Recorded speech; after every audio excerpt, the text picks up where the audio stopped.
Hey guys, what's good? Welcome back to JDB Selects. We've finally made it. The finals are here for 2024. We started with 17 teams almost 6 months ago. We're down to just 8.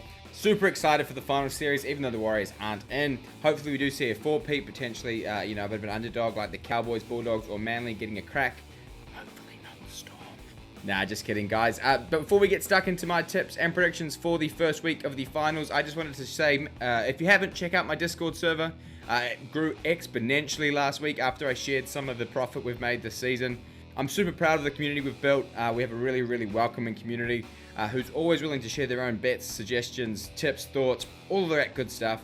So if you do want to check it out, it is completely free. It'll always be free. No paywalls, no bullshit. Just some good quality sports chat and banter.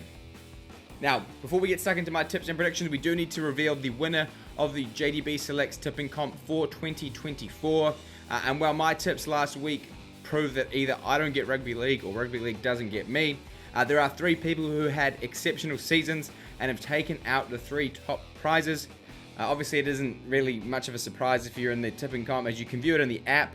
But without further ado, here are the winners of the comp.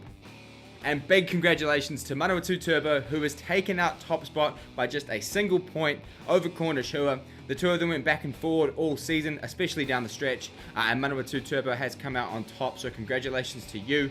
And also a big congratulations to PJ Marsh, who pulled off a perfect week in the last week of the competition to skyrocket up the leaderboard into 3rd position and taking home that NRL shop voucher. Big congratulations to all 3 of you. Manawatu Turbo, enjoy the grand final. Those 2 tickets are all yours. Big ups to everyone else in the Tipping Comp this season, and as well as, just viewers of this channel. Without you guys, none of this is possible. So thank you. Here are my tips and predictions for the 4 games of the finals week 1 2024. Alright, the finals get underway on Friday night this week with the 2nd place Penrith Panthers taking on the 3rd placed Sydney Roosters at Bluebet Stadium. Alright, starting first with the Panthers, they did just enough to get past the Gold Coast Titans at home, 18 points to 12. The Panthers, they were far from perfect, and they only managed to complete a 67% completion rate, which is obviously, ridiculous compared to their normal standards.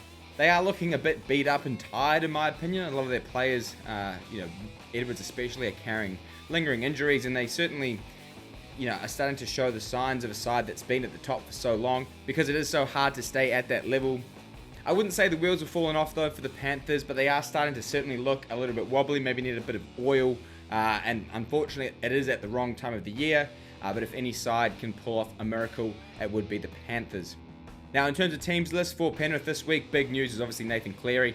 He is likely to return back into the fold this week, so obviously the Panthers will field a fairly full strength side to take on the injury ravaged Roosters. And speaking of the Roosters, they bounced back from their shock loss to the Canberra Raiders, beating arch rival South Sydney 36 points to 28. Despite conceding 3 tries in the final 10 minutes to give the Rabbitohs somewhat of a sniff, the Chooks were always in control of that game, with James Tedesco leading from the front and bagging a try-double with over 200 run meters and 2 try assists. I know the Roosters were missing a good chunk of their star players, and to their credit, they still managed to make, plenty of chances, but my word, did they butcher and bomb just as many. Now, in terms of teams list for the Roosters this week, Nat Butcher, Lindsay Collins, and Dom Young should return to the fold this week, so they certainly won't be full strength, but certainly some big key players back in the fold. Now, looking at the 2 sides head-to-head, the Panthers, they have won 10 of the last 11 meetings. That includes 9 straight. The Roosters, they also haven't won at Bluebet since 2017, losing their last 6 visits to the venue. They've only met once this season, that was all the way back in March, and the Panthers won that game 22 points to 16. Geez, I've been looking at some of the matchups this week, and there's certainly a clear favourite in all of them, which is why I do think there may be at least one upset. Part of me does want to tip the Roosters, and potentially if the Roosters had the likes of Sam Walker, Brandon Smith, etc., I may have gone for the Chooks, but I really do think the Panthers should be too strong at home, especially if Nathan Cleary backs up. Cleary can do things that not many other players can. I know he might not be quite 110%, but just his leadership and game management down the stretch is something that Panthers have certainly lacked without him. So for me, you have to take the Panthers based on their back-to-back merit. So for me, Panthers 1-12. Alright, moving now to the first of 2 games on Saturday, starting first with the 1st place Melbourne Storm hosting the 4th place Cronulla Sharks at Amy Park. Alright, starting first with Melbourne, they cemented their claims as deserved minor premiers, emphatically beating the Broncos in Brisbane 50 points to 12. Jerome Hughes and Will Warbrick completely destroyed their opposite numbers, with Hughes recording 150 run meters with 2 try assists and scoring a hat-trick. As did Will Warbrick, who nearly cracked 300 run meters as well with 8 tackle breaks. Harry Grant, Tui Kamikamica and Ali Katoa were all also outstanding for Melbourne, and once they were able to get a roll on through the middle, they never looked back. Now, in terms of teams list for Melbourne this week, Suafa'alongo, he left the field in the second half of what looked to be a hamstring injury, so will likely be unavailable this week. That does mean Ryan Pappenhausen will likely take his place if he is fit. Outside of that, though, Christian Welsh is the only player potentially returning to the 17 this week. And as for the Sharks, they ambushed the Sea Eagles in their own backyard, cruising to a 40 to 20 point win in the Battle of the Beaches. It was a strong team performance, spearheaded by both back rowers, Brenton Nickera and Teague Wilton. I thought Hines and Trindle controlled the game really well, and the inclusion of Daniel Atkinson off the bench looks to be a winner. The Sharks really bullied the Manly's forward pack and then made them pay out wide, certainly something that puts them in good stead for the finals. Considering their form in finals, I think they've bowed out in straight sets the past 2 years. They've obviously got a tough task this week against the Melbourne Storm, but I think the Sharks certainly come into this final series with an extra chip on their shoulder, and having beaten the Storm already in Melbourne should certainly have increased belief. Now, looking at the two sides head-to-head, the Storm, they have a near-perfect record against the Sharks at Amy Park, winning 12 of the 15 games played at the stadium. However, Cronulla, they have won 2 of the last 3 meetings overall, and they did beat the Sharks at Amy Park earlier this season, 25 points to 18. Man, this should be a great game. Obviously, the Sharks have a lot of confidence, given the fact they beat Melbourne not too long ago. The Storm will want to get that one back, and the Storm are absolutely flying with Jerome Hughes. Will Warbrick, that right edge, just absolutely humming. And so for that reason, I do think that the Storm get the job done at home here. They just have been in far superior form throughout the course of the season. So for me, the Storm, too strong, but it'll be close, just by 1 to 12 points. Alright, moving now to the final game on Saturday, we have the 5th place North Queensland Cowboys taking on the 8th place Newcastle Knights up in Townsville at Queensland Country Bank Stadium.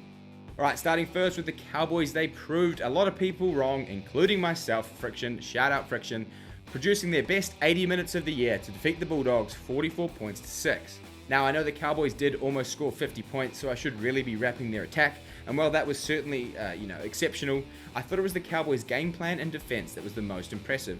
They utilized their speed and perfectly put pressure on the Dogs' attack, forcing turnovers. Man, Helam Lukey was near unstoppable in that match, scoring a try-double with 156 run meters, 4 line breaks, and 8 tackle breaks. What a machine! I've certainly been critical of the Cowboys' hot and cold form this year, but man, if they can play like that for the next few weeks, they'll certainly pose a lot of threats to plenty of sides in the top 8. And in terms of injuries for the Cowboys, no new injuries, so I think we'll likely see the exact same 1 to 17. And as for the Knights, they secured the remaining spot in the top 8 with a gritty win over the Dolphins at home, 14 points to 6.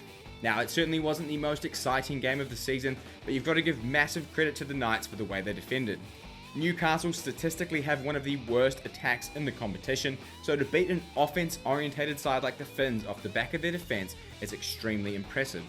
Kalen Ponga was once again the Knights' knight in shining armor, creating and laying on 2 tries, which was all they needed to secure the 2 points. They'll need to replicate that strong defensive effort again this week as they take on yet another high-flying, offense-orientated side. And in terms of teams list for Newcastle, similar to the Cowboys, they didn't pick up any new injury concerns, so the Knights should be pretty similar, although Adam O'Brien did suggest that Kai Pearce-Paul would return to the fold this week, while Jacob Saifiti would be the following week if they were to progress. Looking at the two sides head-to-head, the Cowboys, they have a great record against the Knights. They've won 9 of the last 11 meetings. They have an even better record at home, winning 8 straight dating all the way back to 2016, with the Knights' lone win at the ground coming in 2015. Another game this week that has certainly plenty of stats in favour of the favourites, but I do think the Cowboys should be far too strong for the Knights here. I think the Cowboys' offense is, when it's on, is on another level.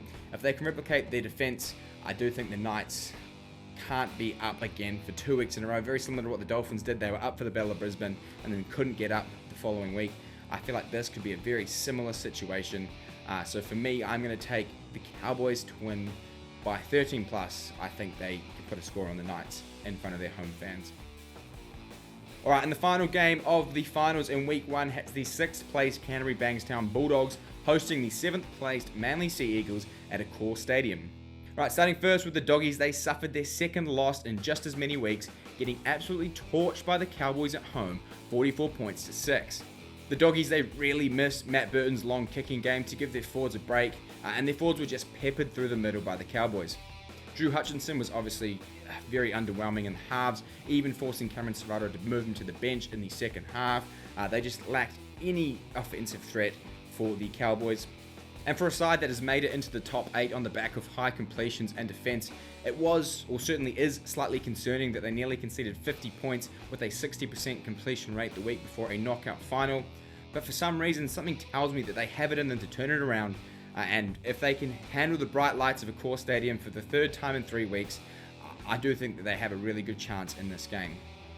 And even better news for the Doggies too is that Matt Burton, Bronson Cherry, and potentially Josh Adokar, who is currently going through a bit of potential legal issues, should all be cleared to play, which is 3 massive ins for the Doggies. And as for the Sea Eagles, they unfortunately couldn't secure a home final, getting beaten by the Cronulla Sharks 20 points to 40. Poor old Manly's record without Tommy Turbo continued, and unfortunately their middle forwards couldn't recreate the form that they found the week prior against the Dogs. The Sea Eagles certainly had plenty of inexperience on both edges, and Cronulla were good enough to capitalise on those opportunities. Some of the Sea Eagles plays too, they just kept going short ball to the left, when they had space out wide. I certainly think that's something they will look to target a bit more this week against the Dogs. Certainly a disappointing performance leading into a knockout final, much like the Dogs, which certainly just adds to the theatre of this game, especially with it being the last one of the round as well. Now, in terms of teams list for the Sea Eagles, massive news for them as well, with Tommy Turbo expected to needle up and be back in action. We all know their record, or their win rate, pardon me, is superior with Tommy in the side, so that is a massive inclusion for the Sea Eagles. Corey Waddell, he has also served his suspension and is free to play this week. Looking at the two sides head-to-head, Manly, they have won 11 of the last 13 meetings. That includes 3 of the last 4 games at a core stadium. Man, this game is, in my opinion, going to be game of the round, no matter what the scoreline or how the game goes. The storylines in this game, you've got Luke Brooks gunning for playing in his first finals game of his career.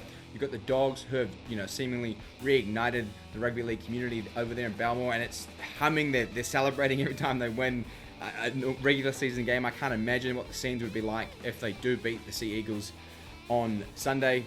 I mean, geez, take your pick. It's a coin flip. Attack, defense, red, maroon. I'm going to take the Doggies. I think the Dogs, with Burton back on the side, are a completely different unit. And if they can shut down Turbo, who still might not be 100%, I think the Doggies can snap their little slide and progress to a prelim final against either the Roosters or the Panthers, I believe. But anyway, I'm going Doggies. It's their year. 1 to 12 points. Bang, just like that, we're done for another week. Not many weeks to go this season, guys. Thank you so much as always for watching. If you are new here, hit that like button. Leave a comment on the video. Let me know who you're tipping, who you're supporting in the comments below. And I'll see you next week.